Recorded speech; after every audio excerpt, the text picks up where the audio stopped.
discuss peace, but wars continue to ravage nations. We speak of justice, yet justice endures. Take the Russian invasion of Ukraine, for instance. Millions of lives have been uprooted.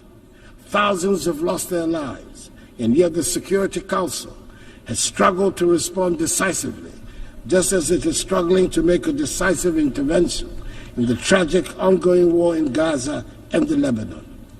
The structure of the Council reflects a world that no longer exists, and its failure to act in times of crisis raises a difficult question. What is the purpose of the Security Council if it cannot intervene when the world needs it most? Reforming the UN Security Council is a matter of fairness and necessity. The current structure, created in 1945, no longer reflects the realities of today's geopolitical and economic landscape. Africa, Latin America, and South Asia remain underrepresented despite their significant influence on global affairs.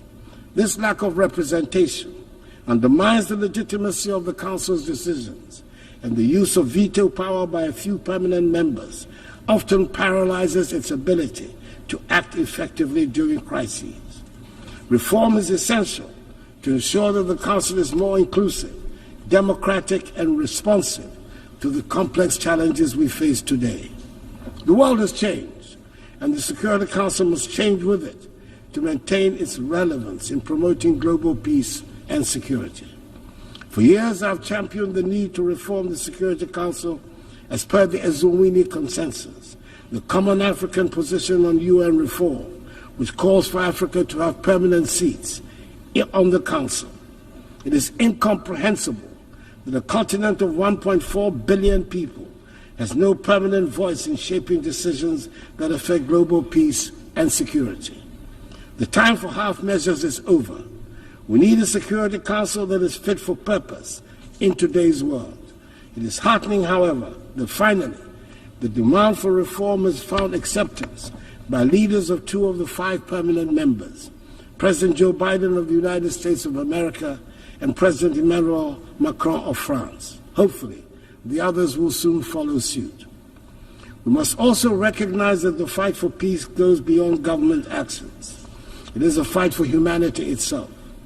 In Africa, we have often borne the brunt of conflicts, sending our troops to peacekeeping missions with limited support from the global community. While I'm pleased to see the UN now taking steps to finance peacekeeping in Africa, an outcome of Ghana's presidency of the UN Security Council, we must go further. Peacekeeping alone is not enough. We must address the potential causes of conflict, poverty, inequality, and lack of opportunity. True peace comes from investing in education, healthcare, and economic development. However, peace cannot be imposed from the outside. It must be built from within. African nations must take ownership of their security, and the African Union needs to strengthen itself to be able to respond swiftly to threats. Madam President, as I speak today, ongoing developments in West Africa are deeply troubling. Military coups in Mali, Guinea, Burkina Faso, and Niger threaten the democratic progress we have worked so hard to achieve within the ECOWAS community. These coups are stark reminders that democracy is indeed fragile and must be continually nurtured. In Ghana, however, we will remain resolute in our commitment to democracy. As my presidency draws to a close, I want to assure this Assembly that the upcoming 2024 elections in Ghana will be free, fair, and transparent. Ghanaians have demonstrated time and again in the last 3 decades their strong attachment to democracy, which they will not permit to be undermined. The Electoral Commission, supported by Ghana's security services, is well equipped to ensure that the will of the Ghanaian people is respected. Ghana has long been a beacon of democracy in Africa, and we intend to keep it that way. The 2024 elections will be proof of our enduring adherence to the rule of law, transparency, and the principles of democratic accountability that have guided our nation in recent decades. Madam President, we find ourselves at a pivotal moment in history. The decisions we make today will shape the future of our world.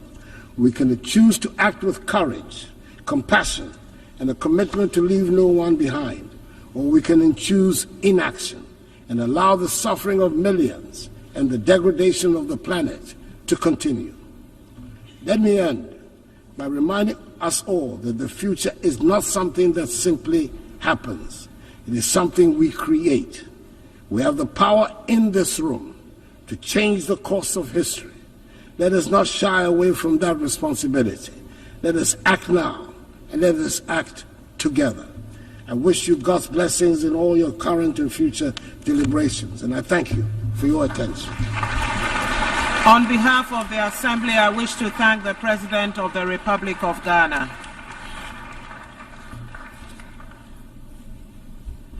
The Assembly will hear an address by His Excellency Rumen Radev, President of the Republic of Bulgaria.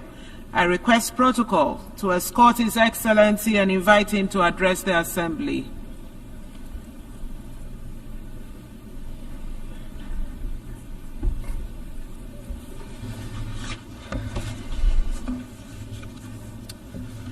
Excellencies, ladies and gentlemen, allow me at the outset to congratulate His Excellency Philemon Yang for his elections as the President of the 79th UN General Assembly session. I believe that under his leadership and through his vision, the international community will move forward on the agenda of strengthening the values of the UN Charter, an effort that the humanity now needs the most. Our world faces a range of complex problems, from the unprecedented challenges to the global peace and security, to the escalating climate crisis and the persistent inequalities.